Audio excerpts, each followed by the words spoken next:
నమస్తే, నేను మీ డాక్టర్ సతీష్ మాట్లాడుతున్నాను. హై స్కూల్ స్టూడెంట్స్కి సంబంధించినటువంటి రీసెర్చ్ ఇంటర్న్షిప్స్ కొన్ని మనం చేయడం జరిగింది. లేకపోతే క్యాంప్స్ కానీ. సార్ అదేంటి సార్ హై స్కూల్ స్టూడెంట్స్కి ఏముంటాయి సార్, అవన్నీ అండర్ గ్రాడ్యుయేషన్ పోస్ట్ గ్రాడ్యుయేషన్ కదా అని చెప్పారు. జనరల్గా మీకు తెలిసిందే, ఆల్మోస్ట్ హై స్కూల్ స్టూడెంట్స్ మీద ఎక్కువగా ప్రేమ ఉంటుంది నాకు. ఎక్కువగా స్కూల్ పిల్లల గురించి ఎక్కువగా మాట్లాడడానికి ఎక్కువగానే ప్రయత్నం చేస్తూ ఉంటాను. సో దానిలో భాగంగానే ఈ ఎంఐటీ వాళ్ళ ప్రోగ్రామ్ ఏదైతే మీకు ఆర్ఎస్ఏ ఉందో దాని గురించి మనం చెప్పడం జరిగింది. అట్లాగే ప్రోమిస్ ఏదైతే ఉంటుందో బోస్టన్ అది చెప్పడం జరిగింది. ఇట్లా మోస్ట్ ప్రెస్టీజియస్ ఎలైట్ ఆపర్చునిటీస్ గురించి సంబంధించి నేను మాట్లాడుతూ ఉంటాను.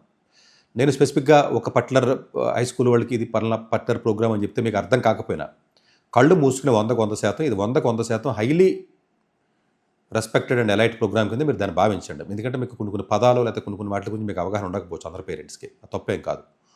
సో అందుగురించి నేను స్పెషల్గా తమ్మైలు పెట్టాను చేశాను అంటే డెఫినెట్గా కళ్ళు మూసుకుని 1-2 సార్లు మీరు సీరియస్గా దాని గురించి వర్క్ చేయాల్సినటువంటి అవసరం ఎంతేనండి. సో ఈరోజు దానిలో భాగంగా ప్రిజమ్ అనే ఒక ప్రోగ్రామ్ గురించి మీకు ఇంట్రడ్యూస్ చేస్తున్నాను. PRISM ప్రిజమ్ అంటే ప్రిజమ్ ఇండియా అంటే programme for research and enquiry by students in mathematics. ఇది ఐఐటి గౌహతి వాళ్ళు కోవిడ్ టైంలో 2020 టైంలో స్టార్ట్ చేసి సక్సెస్ఫుల్గా దీన్ని రన్ చేయడం జరుగుతుంది. దీనికి ఉన్నటువంటి ఇన్స్పిరేషనే ప్రోమిస్, PROMIS ప్రోమిస్. బోస్టన్ కానీ, ఆక్స్ఫర్డ్లో ఉన్నటువంటి యూకే కానీ, లేకపోతే యూరప్ కానీ, లేకపోతే IISc బెంగళూరు కానీ, what ever it is most prestigious maths camp కింద మనం దాన్ని చెప్పుకోవచ్చు. దాన్ని ఇన్స్పిరేషన్ తీసుకుని వీళ్ళు ప్రిజమ్ అన్న ఒక ప్రోగ్రామ్ని భారతదేశం తరపు నుంచి వాళ్ళు డెవలప్ చేసి ఐఐటి గౌహతి వాళ్ళు ముందుకు వచ్చి చెప్పడం జరిగింది. బేసికల్గా it is a mathematical camp. ఇది ఒక ఎగ్జామ్ టైప్ అయితే కాదండి, ఇది ఎగ్జామ్ అని అనుకోవద్దు. సో 11th క్లాస్ చదువుతున్నటువంటి పిల్లలు ఎవరైతే ఉంటారో, 12th క్లాస్ చదువుతున్న పిల్లలు ఎవరైతే ఉంటారో వాళ్ళు అప్లై చేయొచ్చు. మీరు అనొచ్చు సార్ ప్రోమిస్ మరి 11th క్లాస్ కాదు కదా, 9th 10th కూడా అప్లై చేసుకోవచ్చు కదంటే, మేబీ వాళ్ళ ఎలిజిబిలిటీ క్రైటీరియా ఆ విధంగా పెట్టుకున్నారు, వీళ్ళ ఎలిజిబిలిటీ క్రైటీరియా వచ్చి ఈ విధంగా పెట్టుకున్నారు. దీనికి డెడ్ లైన్ వచ్చేటప్పటికి మార్చి 2వ తారీఖు కాబట్టి టైం తక్కువగా ఉంది కాబట్టి ఇమీడియట్గా దీన్ని అప్లై చేసుకోవాల్సిన అవసరం ఉంది. డెఫినెట్గా అప్లై చేసుకోండి. దీనికి ఎగ్జామ్ ఏమి ఉండదో, ఒక ప్రాబ్లమ్ సెట్ అనేది వాడు ఇవ్వడం జరుగుతుంది. ప్రాబ్లమ్ సెట్ ఇచ్చిన తర్వాత ఆ ప్రాబ్లంలో ఉన్నటువంటి ప్రాబ్లమ్స్ అనేది చేసి మీరు అప్లోడ్ చేసి దాన్ని అప్లై చేసుకోవాలి. అప్లై చేయడంలో ఏదైనా ఇబ్బంది ఉన్నట్లయితే కొంచెం ఎవరైనా ఎక్స్పర్ట్స్ ఎవరైనా తీసుకుని కొంచెం ఎవరైనా ఉన్న వాళ్ళు ఎవరైనా చూసుకుని చేసుకోండి. బట్ చాలామంది లాస్ట్ టైం నేను చేసినప్పుడు కూడా చాలామంది నన్ను అడిగారు, సార్ మీరు అప్లై చేసి పెట్టండి సార్, మీ వాళ్ళు ఎవరు ఉంటారు, ఒకళ్ళ వృత్తి నేను చేయించాను, మా దగ్గర కౌన్సిలింగ్ వచ్చినప్పుడు దీని గురించి పరిగెట్టుకు రాకండి. వేరే కౌన్సిలింగ్ వచ్చినప్పుడు జనరల్గా ఏదైనా ఉంటే అది కూడా వేరే వాళ్ళు ఎవరైనా నచ్చితే వాళ్ళకి ఏదైనా అమౌంట్ మీరు ఇచ్చుకుని చేయించుకోవాలి. బట్ అది కూడా అవకాశం ఉంటేనే, అది అందరికీ నేను అష్యూరెన్స్ ఇవ్వలేను. ఎందుకంటే నా దగ్గర ఉంటే చాలా లిమిటెడ్ నెంబర్ ఆఫ్ పీపుల్ ఉంటారు, వాళ్ళు ఆల్రెడీ చాలా ఆక్యుపై అయిపోయి ఉంటారు కాబట్టి. అట్లాగే ఈ డ్యూరేషన్ వచ్చేటప్పటికి ఇది సెలెక్ట్ అయిన తర్వాత 20th మే నుంచి మీకు 30th జూన్ వరకు కూడా మీకు ఐఐటి గౌహతి వెళ్ళి అకామిడేషన్ కూడా వాళ్ళే ఫ్రీగా ఇవ్వడం జరుగుతుంది. అక్కడి క్యాంప్ అనేది మనకు జరుగుతుంది. ఈ మ్యాథమెటికల్గా ఉన్నటువంటి ప్రోగ్రామ్ ఇది బేసికల్గా స్టెమ్కి సంబంధించినటువంటి ఎవరికైతే ఇంట్రెస్ట్ ఉందో వాళ్ళు ముందుకు రావాలి. ఎవరైతే ఒలింపియాడ్ ఎగ్జామ్స్ ఎవరైతే రాస్తారో, రీసెర్చ్ ప్రోగ్రామ్స్కి ఎవరికైతే ఇంట్రెస్ట్ ఉంటుందో, ఎవరైతే ఫ్యూచర్లో స్టెమ్ రిలేటెడ్ ఇంజనీరింగ్ కానీ, కంప్యూటర్ సైన్స్ కానీ, ఫిజిక్స్ కానీ, మ్యాథ్స్ కానీ ఇలాంటి వాటి ఎవరైనా అండర్ గ్రాడ్యుయేషన్ చదువుదాం అనుకుంటారో వాళ్ళందరికీ కూడా ఉపయోగపడుతుంది. ఎర్లీ ఏజ్లోనే అసలు రీసెర్చ్ అంటే ఏంటి మీకు తెలుస్తుంది. రీసెర్చ్ బేస్డ్ లెర్నింగ్ అంటారండి దీన్ని. ప్రాజెక్ట్ బేస్డ్ లెర్నింగ్ లాగా ఇది ఒక వర్డ్, అది రీసెర్చ్ బేస్డ్ లెర్నింగ్ అని చెప్తాం మనం. బేసికల్గా ఇందులో ఉన్నటువంటి ప్రాబ్లమ్స్ కానీ వాళ్ళు ఇచ్చే ట్రైనింగ్ కూడా జస్ట్ లైక్ క్లాసెస్ కింద ఉంటాయి, డిస్కషన్స్ కింద ఉంటాయండి. అంటే లాజికల్ థింకింగ్ని మీకు బిల్డ్ చేస్తుంది.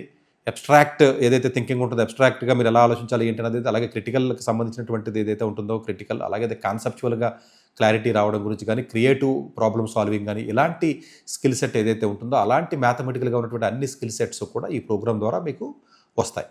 ఈ ప్రోగ్రామ్కి సెలెక్ట్ అవ్వాలి అనుకున్నట్లయితే మీరు డెఫినెట్గా వాళ్ళు ఏం చేస్తారంటే ఒక ప్రాబ్లమ్ షీట్ని ఇవ్వడం జరిగింది. ఆ ప్రాబ్లమ్ షీట్ని మీరు సాల్వ్ చేసి ChatGPTలో వీటిలోకి వెళ్ళి సాల్వ్ చేయకూడదు, ఆ చేతి దొరికేస్తారు వాళ్ళకి. చూసుకుని recommendation letters, projects, SI sheet అది పెట్టిన తర్వాత అది అవసరమైతే వాళ్ళు ఇంటర్వ్యూ కూడా చేస్తారు. చేసి 240 మందిలో 200 మందిని తీసుకుంటారండి వీళ్ళు. తీసుకుని నెలగా ఇవ్వడం జరుగుతుంది. మళ్ళీ తర్వాత షార్ట్ లిస్ట్ చేసుకుంటారు వాళ్ళు. ఓవరాల్గా మీరు ఈ ప్రోగ్రామ్ ఏదైతే ఉంటుందో highly prestigious programme in this country.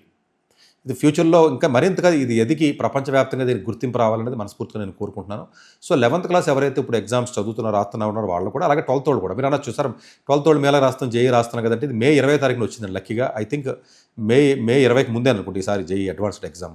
So ఇది అప్లై చేసినట్లయితే జేఈ అడ్వాన్స్డ్ ఎగ్జామ్ అయిన తర్వాత ఈ క్యాంప్కి వెళ్ళే అవకాశం ఉందా అంటే ఉంది. ఇది జూన్ 20 దాకా వెళ్ళొచ్చు. ఇది డెఫినెట్గా రేపొద్దున మీరు ఐఐటీస్లోకి వెళ్ళిన తర్వాత క్యాంపస్ ప్లేస్మెంట్కి కానీ, లేదా రీసెర్చ్ ఇంటర్న్షిప్స్కి యూఎస్ అప్లై చేసినప్పుడు రీసెర్చ్ ఇంటర్న్షిప్కి కానీ, మీరు అన్ని రకాలుగా ఎలాంటి ఇంటర్వ్యూస్కి వెళ్ళి దేనికి వెళ్ళినా కూడా ఇది బాగా ఉపయోగపడుతుంది. చాలా ప్రెస్టీజియస్ ప్రోగ్రామ్ కింద దీన్ని తీసుకోవచ్చు. బేసికల్గా వచ్చేటప్పుడు number theory and abstract thinking, number theory ఉంటుందండి. బేసికల్గా లాజికల్ థింకింగ్, లాజికల్ రీజనింగ్ అది ఉంటుంది. ఎక్కువగా మేజర్ టాపిక్ వచ్చేటప్పుడు నెంబర్ థియరీ అనేది ఎక్కువగా జేఈలో ఉండదండి. ఎక్కువ క్యాట్ ఎగ్జామ్ ఆ ఎగ్జామ్స్లో ఉంటుంది. బట్ నెంబర్ థియరీ అనేది ఒలింపియాడ్ ఎగ్జామ్స్లో ఉంటుంది. ఏఎన్ఎంఓ ఎగ్జామ్ కానీ, ఆర్ఎంఓ ఎగ్జామ్ ప్రిపేర్ అయ్యే వాళ్ళకి ఇది జనరల్గా చాలామందికి అవగాహన అయితే ఉంటుంది. ఎవరైతే ఆర్ఎంఓ ఎగ్జామ్ ప్రిఆర్ఎంఓ ఎగ్జామ్, ఐఎన్ఎంఓ ఎగ్జామ్ ఎవరైతే రాస్తారో వాళ్ళు జనరల్గా ఈ ప్రాబ్లం చేసే అవకాశాలు చాలా ఎక్కువగా ఉన్నాయి. నార్మల్ స్టూడెంట్స్ మేబీ చేయలేకపోవచ్చేమో. ట్రై చేయండి. ఎందుకంటే ప్రాబ్లమ్ షీట్ ఐఐటీ అది ఏదైతే ప్రిజమ్ ఏదైతే వెబ్సైట్లోకి వెళ్తే డౌన్లోడ్ చేసుకుంటే మీకు ఎగ్జామ్ పేపర్ వస్తుంది. తర్వాత ఆటోమేటిక్గా మీరు చేసి తద్వారా మీరు అప్లై చేసుకుని ముందుకెళ్ళచ్చు. ఇది చాలా ప్రెస్టీజియస్ ప్రోగ్రామ్ కాబట్టి ఎట్టి పరిస్థితుల్లో ఆల్రెడీ మీకు 2 ప్రోగ్రామ్స్ని పరిచయం చేయడం జరిగింది. ఇది 3వ ప్రోగ్రామ్ ఇది. సో ఈ 3వ ప్రోగ్రామ్ కూడా చాలా ప్రెస్టీజియస్ ప్రోగ్రామ్ ఇది. ఈ ప్రోగ్రామ్ డెఫినెట్గా ప్రతి స్టూడెంట్ కూడా మ్యాథమెటిక్స్ లవర్స్ ఎవరైతే ఉంటారో వాళ్ళు ఇది సార్ దీంతో నాకు ఉపయోగం ఏముంది, నేను జేఈ ర్యాంక్ వచ్చి వెళ్తాను కదా అని చెప్పి అతి తెలివి ఉపయోగించకండి. మీ కోచింగ్ సెంటర్లో ఉన్న టీచర్స్ ఆడకి అసలు ప్రిజమ్ అంటే ఏంటో తెలియదు, ప్రామిస్ అంటే ఏంటో తెలియదు. వాళ్ళని అడగండి. టీచర్స్ ఓన్లీ పాఠాలు చెప్పడానికి తప్ప దేనికి పనికిరారు. ఎందుకంటే వాళ్ళకి కాలేజీల్లో ఏం జరుగుతాయి, కాలేజీల్లో ఏముంటాయి, ఇంటర్న్షిప్లు ఏంటి, అక్కడ క్యాంపస్ ప్లేస్మెంట్లో ఏం చూస్తారో, అక్కడ రీసెర్చ్ ఆపర్చునిటీస్ ఏంటి, అక్కడ రికమెండేషన్ లెటర్స్ ఏంటి, దీనికి దానికి లింక్ ఏంటి, అసలు నెంబర్ థిరీకి లేకపోతే దానికి సంబంధం ఏంటి, ఇంత లాజికల్గా కాలేజీ ఎడ్యుకేషన్కి సంబంధించి లింక్ అనేది తెలియదండి. ఇప్పుడు 10th క్లాస్ చెప్పి మాస్టర్కి 10th క్లాస్ గురించి బాగా తెలుస్తుంది అంతే. 11th 12th గురించి తెలియదు. 11th 12thలో చెప్పి మాస్టర్ గురించి 11th 12thలో తెలుస్తుంది. అందు గురించి వాళ్ళు ఇంటర్ మార్కులతో పని లేదు, అయ్యలేదు అని చెప్తారు. అంటే వాళ్ళు ఎవరిని నేను కించపరచట్లేదు, తక్కువ చేయట్లేదు. దయచేసి వాళ్ళు అందులో ఎక్స్పర్ట్స్ కాదన్న విషయాన్ని చెప్తున్నాను. సో డెఫినెట్గా ఈ ప్రోగ్రామ్ ఏదైతే ఉంటుందో ఇది మీరు లాజిక్ అప్లై చేయకండి. ఇది పనికిరాదు, ఇదెందుకు ఇప్పుడు, నేను జేఈ ర్యాంక్ వస్తుంది కదా, నాకు ఆల్ ఇండియా టాప్ 10 వస్తుంది కదా, ఆల్ ఇండియా టాప్ 10 కదా, ఫస్ట్ ర్యాంక్ వచ్చినప్పుడు కూడా అవసరమేది. ఇంకంతకంటే నేను పెద్ద మాటలు మాట్లాడలేను కదా, ఎందుకంటే ఇది అవగాహన ఉంది కాబట్టి. సో ఎందుకంటే రేపు ఫ్యూచర్లో మీరు టాప్ మోస్ట్ ప్రీమియర్ ఇంటర్న్షిప్స్ ఉంటాయి ఫస్ట్ ఇయర్ వాళ్ళకి, ఇంజనీరింగ్ చదివే వాళ్ళకి, సెకండ్ ఇయర్ వాళ్ళకి. వాళ్ళకి రావాలంటే ఈ ప్రొఫైల్ ఇలాంటివి ఉండాలి. ఇలాంటివి ఉన్నప్పుడు మాత్రమే research based learning, discussed based learning, group taskings ఇలాంటివన్నీ కూడా ఈ ప్రోగ్రాంలో నేర్పిస్తారు. కాబట్టి డెఫినెట్గా ఇది 6 weeks ప్రోగ్రామ్ కాబట్టి ఇది చాలా మంచి ప్రోగ్రాము. సో డెఫినెట్గా ఇండియాలో మోస్ట్ ప్రెస్టీజియస్ ప్రోగ్రామ్ ఇది చెప్పుకోవచ్చు. మిగిలిన ఇండియా బేస్డ్ కాదండి, ప్రోమిస్ కానీ లేకపోతే కోర్స్ ఏదైతే మీకు ఎంఐటీ ఏదైతే ఉంటుందో ఆర్ఎస్ఏ ప్రోగ్రామ్ అది ఇండియా బేస్డ్ కాదు. India based highest level of mathematical camp programme ఏదైనా ఉందంటే ఇదే. సో దయచేసి అందరూ కూడా అప్లై చేయండి. ఇది March 2వ తారీఖు లాస్ట్ డేట్ కాబట్టి ఇమీడియట్గా అప్లై చేయండి. తద్వారా ఎవరికైనా తెలియకపోతే మీరు డెఫినెట్గా మెసేజ్ని పాస్ ఆన్ చేయండి.